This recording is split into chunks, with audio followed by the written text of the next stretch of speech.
Сәлем достар! Бүгін дәмханаларда ұсынылатын ташкенттік шайды TM6 мен әзірлейміз. Чашаға 2 литр су құйып, 10 минут 100 градус бірінші жылдамдықта қайнатамыз.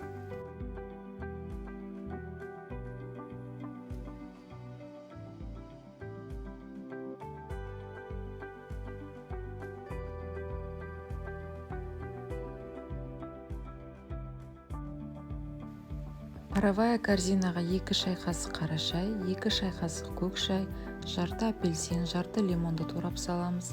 Набаттың 10 сантиметрдей таяқшасын саламыз. Және де 5-6 жапырақ жалбыз саламыз.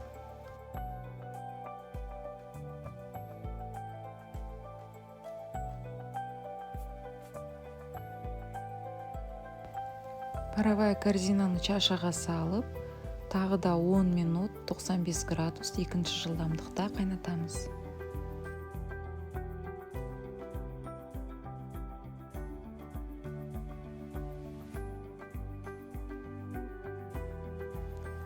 Он минут уақыт өткеннен кейін паровая корзинаны алып, ташкенттік шайымызды шәйнекке құямыз.